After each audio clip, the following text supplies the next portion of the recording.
everyone, welcome back to Dragonfly Engineering. So last week we visited Colorado to check out a bunch of silver mines up in the high country, as well as check out a few steam locomotives as well. So this week I'm going to show some of our experiences exploring some mines on our own, as well as getting a tour from Jack, who is the owner of Last Chance Mine in Creede, Colorado. So stay tuned and enjoy. Thanks. Oh, there's a dog.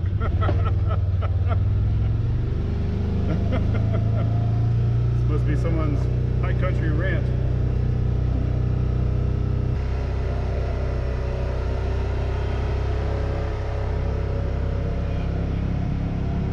Oh, there's a house. This looks like where they tended the ore carts, I guess. And then these tracks go into the mine, which looks to be collapsed. Let's see if it's collapsed or not.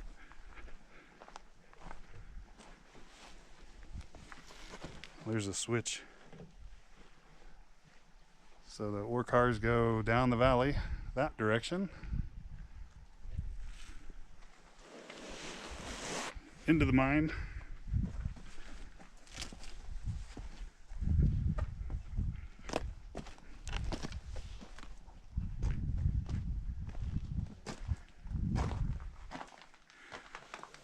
Which collapsed or was filled in intentionally. It looks like a collapse though. Oh yeah, there's a little opening right there. I wonder if I can adjust the lighting. There we go. See if I can look past the this collapse. Just a little hole. Definitely dumped in, and it's wet mud too. Need to get the cell phone. And in fact, there's some ice right there. Let me zoom out. Yeah, looking farther in there, it's completely collapsed. Oh well.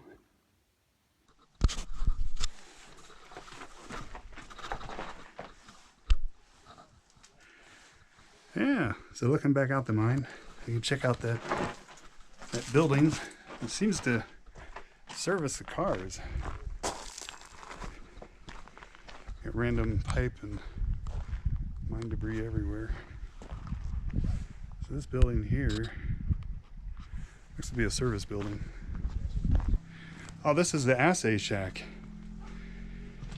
So here are core samples from the mine. And assay basically means experiment. Yeah. Hey April, this is the assay room. Yeah, where all the core samples are kept.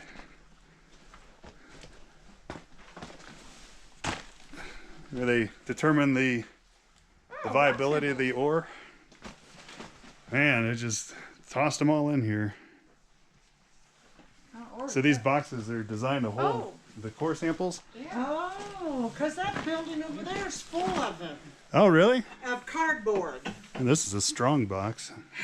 Wonder if this had no, I think the dynamite boxes were wheat. So if Oh, yes. Man. Core sample to see is it worth digging that way? Yeah. Yeah. So this was the lab for the mine. Just they just tossed them all in the corner. Yeah. Huh. Yeah, so here's a nice core sample. Yeah, it's real kind of sandstony, almost like compacted mud core samples. Oh, they have nails. So Look at this here, how Oh, I wonder if there's a date the on this train box. thing goes. Yeah, they bring the mine cars in From- here and take a sample, Yeah. Oh, assay it, and say, okay, this one's worth X dollars. yeah. Yeah, here's a nice one. 2221. This looks kind of, I mean, that's like Sharpie marker. Trying to find a date on a box. Well, They closed the mines, and then they reopened it, I think, during the war or something. Oh, 'Cause really? Then it made it worthwhile. Oh, okay. I've got the history back at the trailer. Oh, cool. And Okay. then they closed it down again. There's a thing over there, looks like it's totally full of samples. Where? Clear over there. Oh, yeah. Well, this is the assay shed, so it wasn't a maintenance shed. Then the good stuff, they'd switch at the track switch and then send it down the hill. 1998. I wonder what the oldest date is. Oh, they had gold up here? Silver. Oh, this is silver? Yeah, this has always been silver.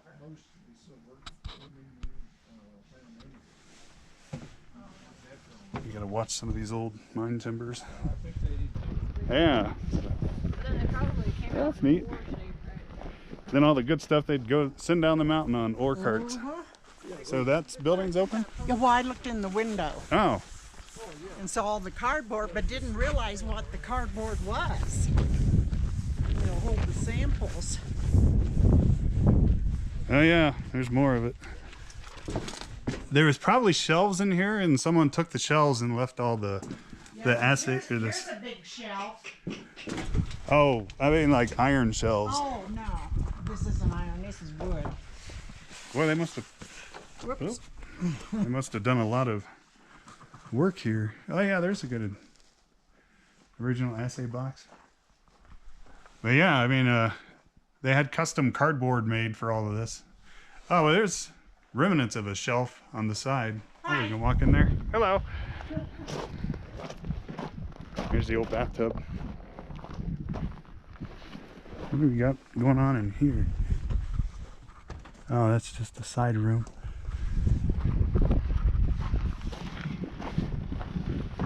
Yeah, so this must have been the good stuff.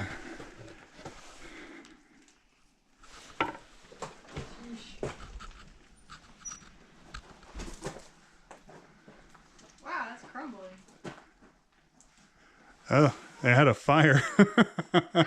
Someone overstoked the stove in the middle here.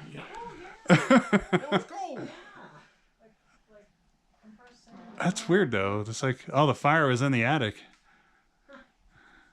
Something caught on fire above this. Check this out. This is another maintenance shed. And we've got denim.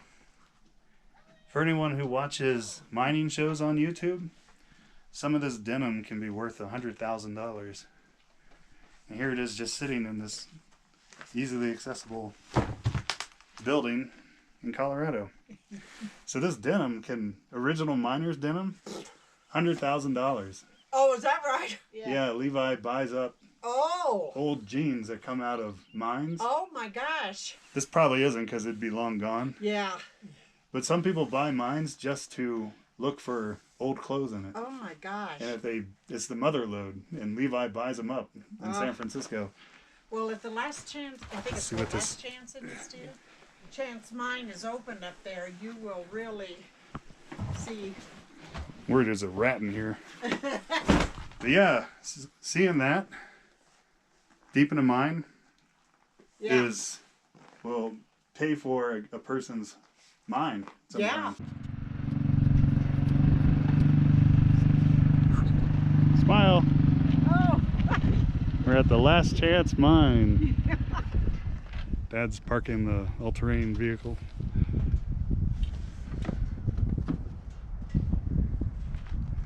How's that view? Yeah, it's nice. There's a remnants of a trestle, or a train trestle. There's a ore chute. More remnants of embankment. Yeah, and we're down there on that road with that mine. And then we're going to check out the Last Chance. Hi everyone, we're at the Last Chance Mine in Colorado, and our tour guide and owner Jack is going to show us the inside of his mine. So stay tuned. This right side for me. Yeah, it's kinda hungry. I thought about that. If you wanna come that way. Well, back here. Stay back here. Yeah. Okay, well, you guys didn't make it out. I don't know. You want to step right here for me? You can see the drill holes. Those workers are cheap, huh, Jack? Those are the guys that didn't work out.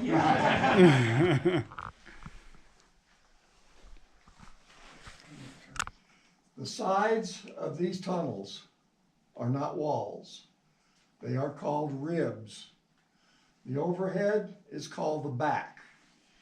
Now, if you think about your skeletal structure, the strongest part of our skeletal structure is our core, protecting all of our internal organs, our ribs and our back. And the old miners thought the same way.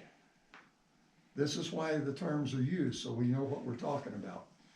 Now, a shaft is where they brought ore in and out of the mine, bringing it to the surface. Now, if we're inside of a tunnel and we walk up and we look down, we're not looking down a shaft. We're looking down what is known as a winze, W-I-N-Z-E. A winze is a shaft that only goes from level to level, never reaches the surface. Those are two terms. Now, we're going to head on into the mine. You've seen some of the timber work. All of this rock is gone. Took me 17 years to take it out through this bad ground. The bad ground came from here to that side, and it was physically impossible, no matter what the technology, to hold it. And I don't know how the old timers worked in some of the conditions they did, but we go through an annual mine inspection. We have the mine inspector comes in, he walks through the entire mine with me, and he tells me, okay, this needs to be corrected, or no, everything's looking good, you're good to go, which is typically what I hear, because I am meticulous about everything being safe. I've been here for 23 years. I've never had somebody injured here, and today's not the day it's going to happen. So we hope you guys enjoy your visit and enjoy your tour. And you guys have fun while we're gone. Thank you for letting us listen. Not a problem. Thank you so much. You're welcome.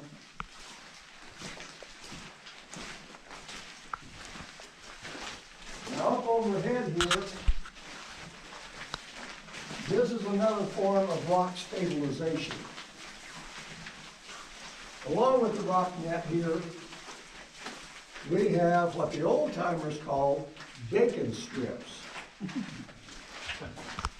Now, this doesn't really look much like bacon strips, but I'll show you something that does. But that was a term that they used. And we bolt this up, again, with these rock bolts. And they're bolted up. This secures everything in place, making this stable and safe where nothing drops down. Now, as we go into this area here, this is a new tour. So the folks that come and say, well, I only have about 15 or 20 minutes. Okay? We have the tour for you. Up until last year, when we were closed for COVID, we only had one tour, and that's the tour we're going to be going on. This one here was a tunnel that just needed a lot of work. It goes down and it dead ends down there, and it dead ends at what we call a clay dome. You're actually inside the Creede Colorado volcano. We're on the north rim. This is the largest volcano to ever exist on Earth. As you go in the hallway to the gift shop, you'll see a map laying the Lagarita Creede caldera. It's massive. It runs from Wagon Wheel Gap between here and South Fork to all the way up to Bristol Head. That's one big volcano. Now, because of this area down here, they quit mining when they reached that, because the clay is unstable. And even timbering it. There's only a limited amount of time that you can get through there. Because of the weight of the clay pressing down will eventually shear those timbers. But you'll be able to go down and see that in the future. And there are amethyst veins down that way. Now, this is the main haulage tunnel. This is where the ore came out of the mine. From deep underground, right out through here, right around through here, and to the left, right out to the ore sorting house, where you went in and signed in. Now, right here shows some of the veins that they were following. Now, see the different colors of the material here? You guys can step forward. This material tells the mineralization. This is clay up here. You see how that pocket dropped out? It's surrounded by rock, but it was a small clay pocket. The orange is iron oxide. The deeper burgundies, that is hematite oxide. Down here, you're going to see black. That is manganese. As we get farther in, you're going to see copper oxides. The copper oxides is what creates our turquoise.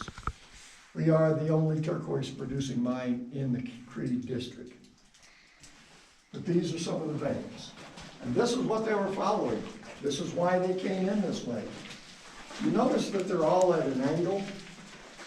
This is called a dip. The Creede ore, the amethyst vein, all runs at about a 50-degree incline dip up through the mountain. And as you see where they mined it out, you'll see the same dip and angle. Now we're going to move on in a little farther.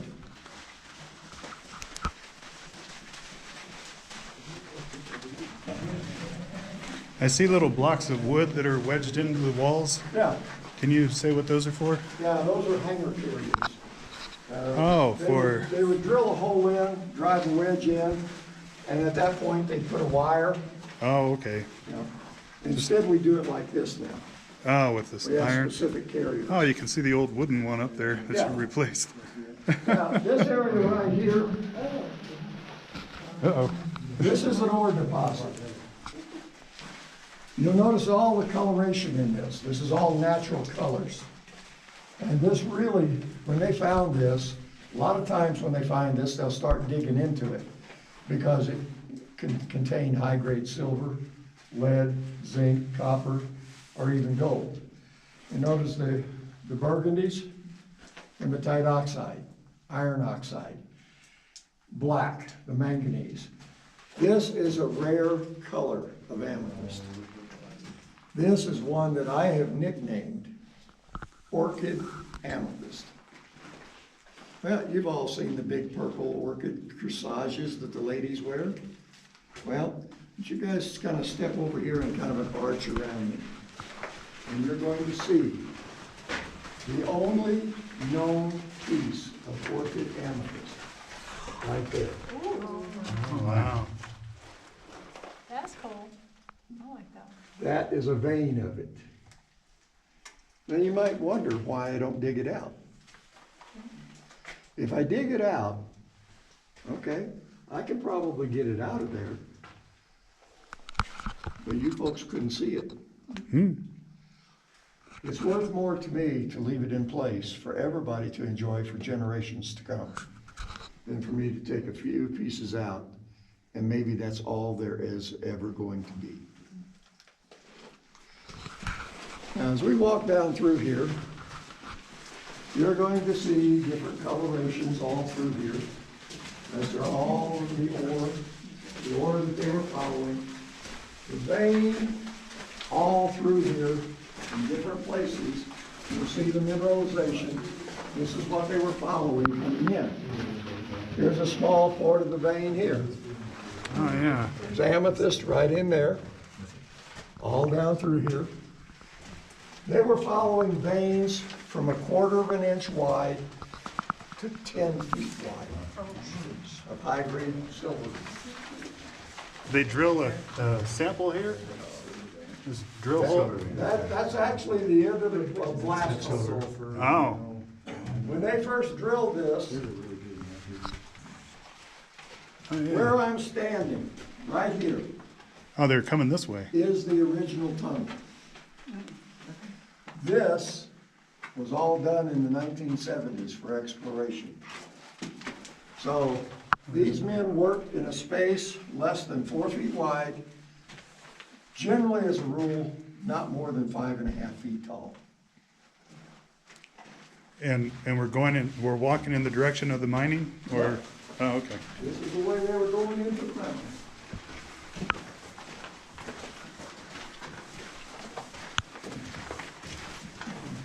This is one of our new areas that we just cleared last year.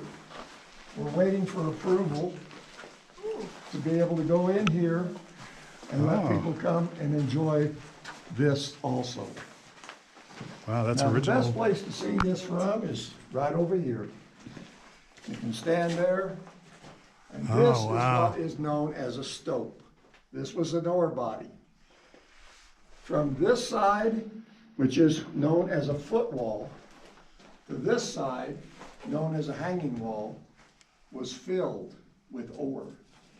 Now I want you to notice these rocks. See how broken they are? This was from a blast. See how smooth those are? This was hydrothermal vents, pushing the minerals and the metals up through it, slowly eroding the sides of it as it went. Now, this area here is a junction. This stope goes up, crosses over, and we'll see what George is doing. Hey, George! Hey, George! Oh, God, I didn't mean to close him up here the whole winter. But he didn't abandon his post. He did not. He stayed with his shovel. You gonna have that OSHA guy come back? Yeah, now, he was a good worker. That's dedication. Is the yellow, on this side, is it sulfur or? Limonite. Limonite. Limonite. You don't see that, I'll shine my light up there. Now, if I go in that tunnel there, and go back there about 100 feet, I can climb up 4 feet and cross over. If I cross over, I step over 175-foot winds. And about 12 years ago, I rappelled that 175 feet. While down there, I'm walking down through the tunnel, and like one of the holes that you guys saw back up there in the tunnel, I saw another little hole. Only difference is, there was a reflection come out of it. I got over to look at it, stuck my finger in the hole, and there was crystals inside. I broke that hole large enough to open up, and to my surprise, was a crystal pocket, this wide, this tall, and this deep. And for 12 hours and 6 climbs, I pulled out 120 pounds of facet grade gem quality amethyst. This is what I make the jewelry out of. No net, no. Well, it's my phone, I got a double. Did you jack put on his? Now, gentleman behind me here, this is Tom. He's our blaster. And generally, you can always tell a blaster by the cigar in his mouth. Old Tom here, he's kind of dedicated. He hangs out and watches over things for me. And this is an area he was last working in. Well, he was setting the charges and everything.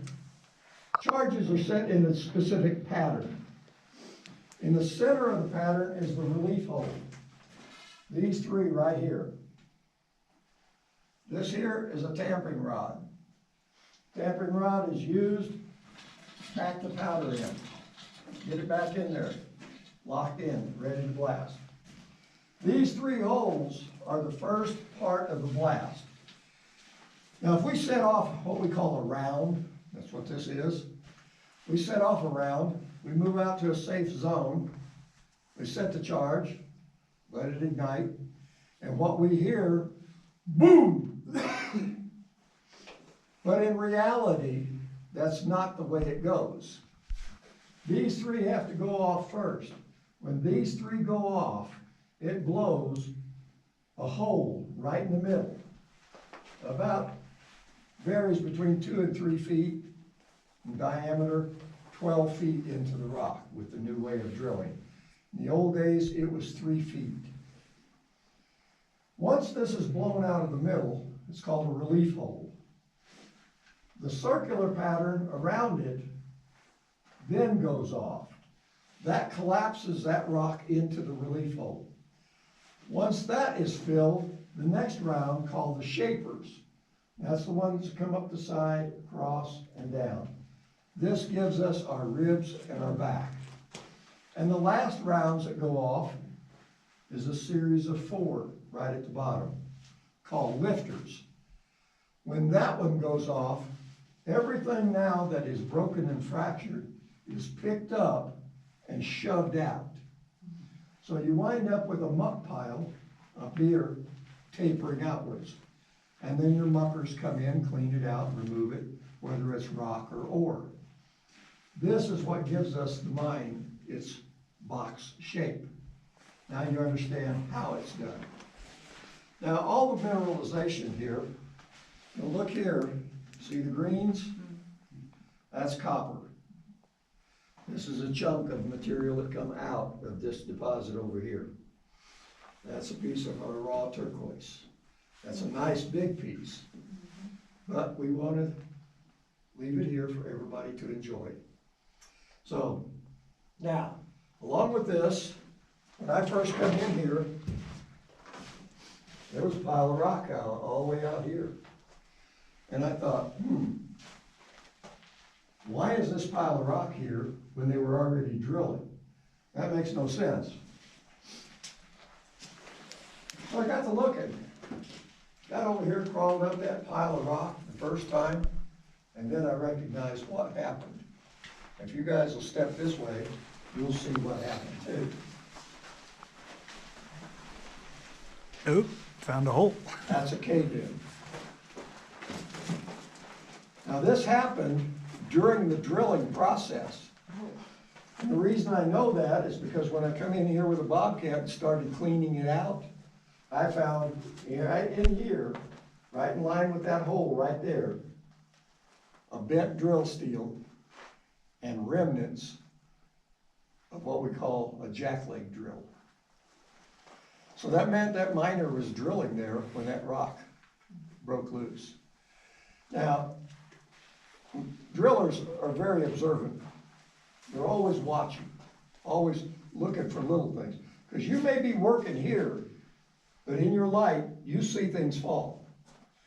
And when you do, these men turn loose of the drill and they leave the area. We also know from historic documents, all the way back to 1891, no one was never killed in this mine. This is one of the safest mines you'll ever go into. And that's thanks to Ralph Granger and his insistence on safety. Now, when I saw that, I looked at this, and this was all filled with rock. From here up and as high as these timbers, just full. Only thing I could see was that right there. So I crawled up over that rock pile to get to the other side to see what was there. And I'm going to share that with you. Come on this way.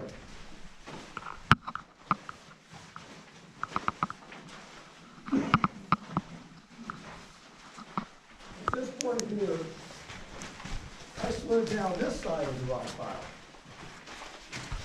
And when I slid down the side of the rock pile, right where this light's shining right now is where I stopped.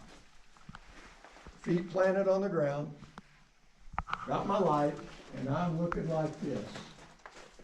And I'm thinking, okay, I'll go over there and take a look at this. And I go like this, but right before I put my foot down, I shine the light down. And I was looking straight down 30 feet. All the way across through here. Nothing. Just like that right there.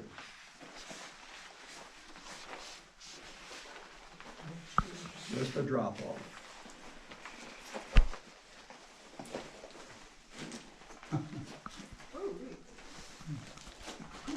That would have hurt.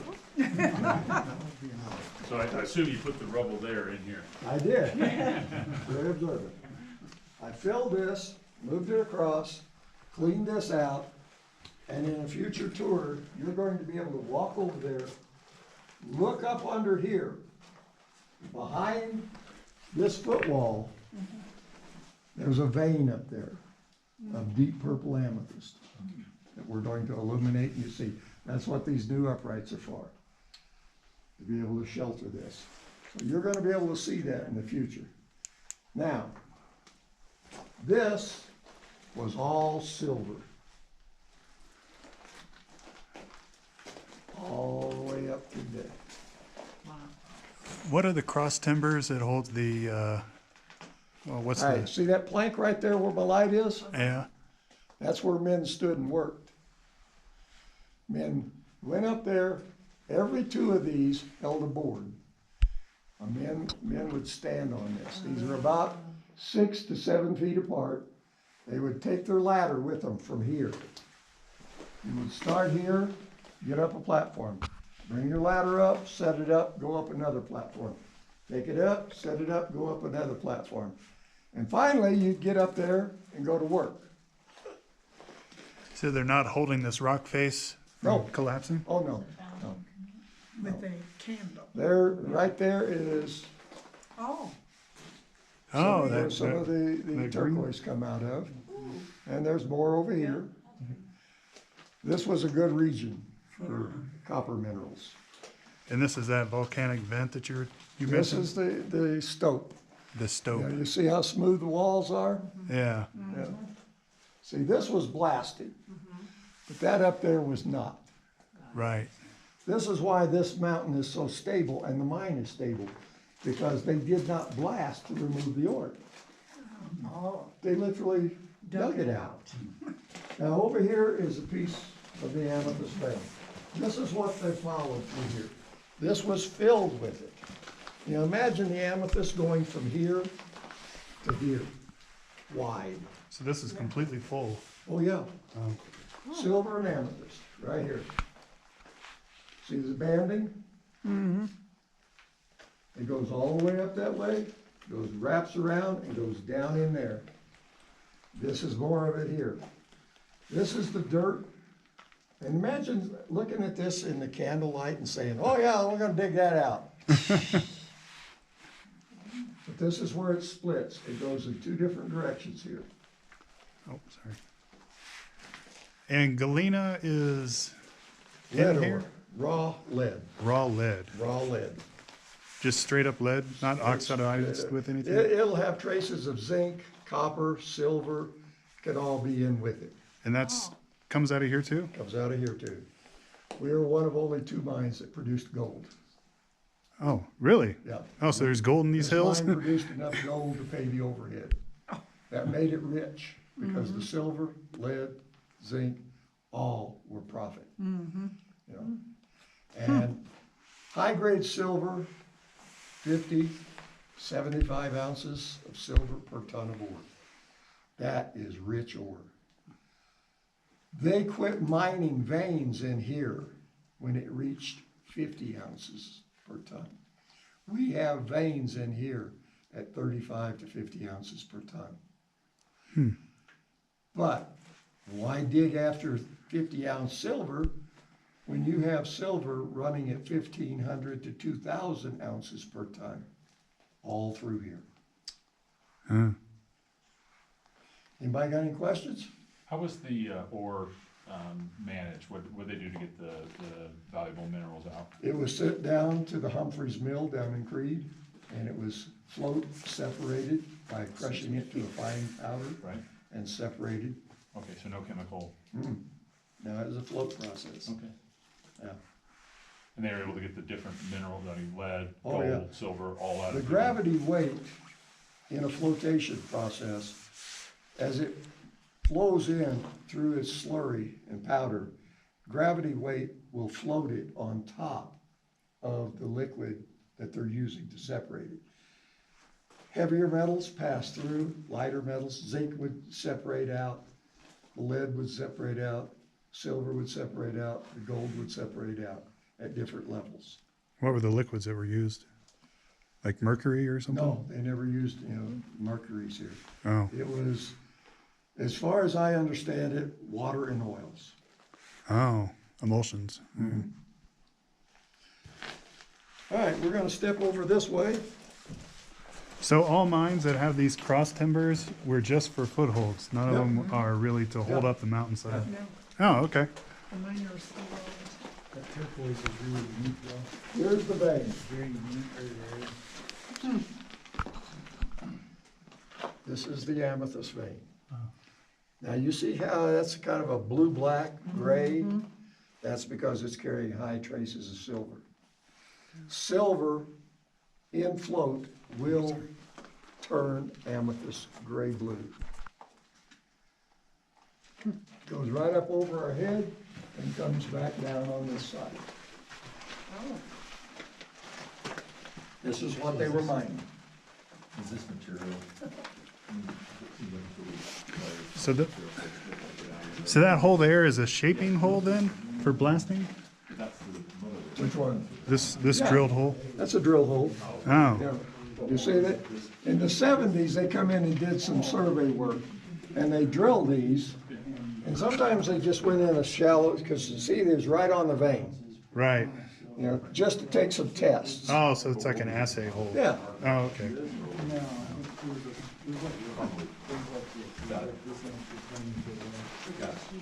They wouldn't blast it, they would dig it out. another vein right here. This one's carrying more hematite and manganese. Goes right up overhead, just continues back down this way. Now, you remember me telling you about the bacon strips? Yeah. Notice the ones up overhead. Oh, They're crispy. That's crispy bacon. Like your bacon. Yeah. We call them roof mats. But you can kind of see why they call them bacon strips. All right, we're gonna take you down here and show you two new tours again.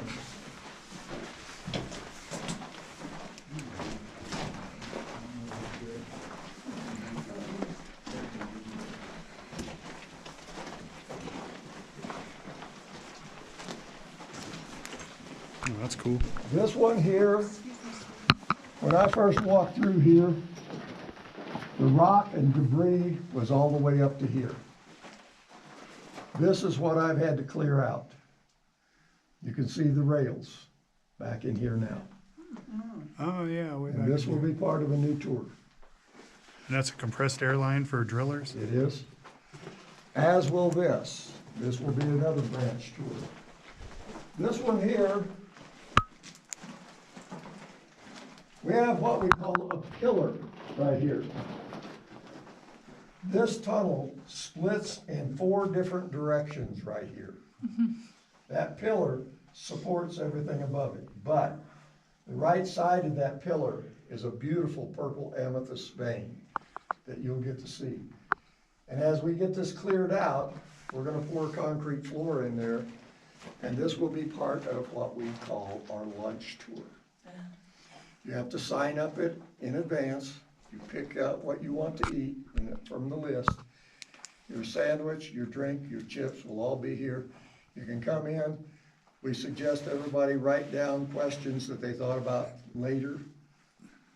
And I'll host the lunch tour, and we'll have lunch and visit, and you'll get to look around. This is the longest part of the tour. Now this area here, let's see if this will come on. No, let's swap that one out too. This is the haulage tunnel from deep in the mountain. This continues for about another 1.5 miles. But on this tour, as part of your tour, you'll get to dig your own piece of amethyst right out of an 1891 tunnel. So you'll get to see what the tunnel size really was that these men worked in. Go in, take your hammer, chip your piece out, and the cool thing is, you're the only human being that will ever have picked that piece out. Any questions? Is this mold on that crossbeam? That's mold, yeah. This one's scheduled to be pulled out. and Oh, I new see. one Replaced. Yeah, we've been testing different kinds of woods. Spruce, which is what these are, we wound up having to replace about every 3 to 5 years, which gets expensive. We've started switching where we can to railroad ties. They're oak, they're creosoted, the fungus doesn't affect it. So this one will come down, we'll test the uprights to see how solid they are. They're getting kind of soft, and so we'll be replacing these. Can you estimate how old this timber is? Yep, I put these in 7 years ago. Oh, really? Yeah. Oh. Overhead, this is chain link. The chain link is called rock net when you use it inside the mine. This is all bolted in with split set bolts. The split set bolts, we drill holes 4 to 6 feet in. We drive these in. These are spring-loaded steel.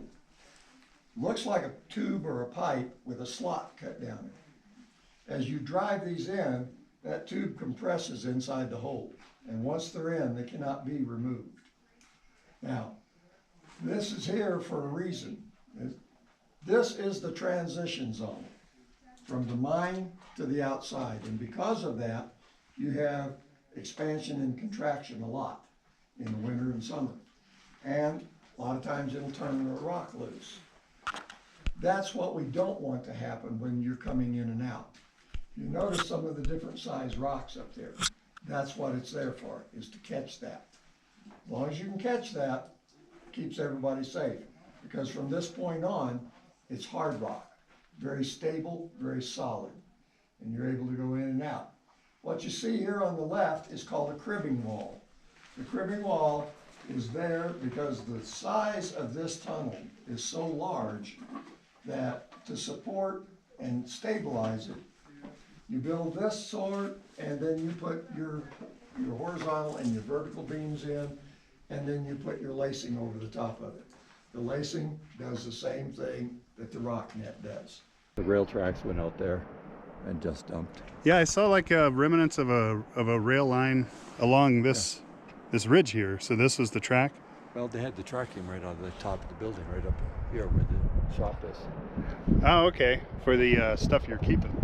No, it said they would drop it down sorted, and then some of the old carts would go off 20 feet or something. Right, but then your finished product, I saw like what looked like a ridgeline track all the way down. Could have been. I don't talk to Jack about that. Oh, He knows- okay. He knows everything.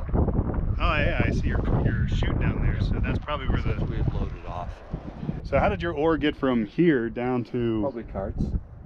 Oh, on similar track? Or? Horse carts. Oh, really? Yeah. Oh.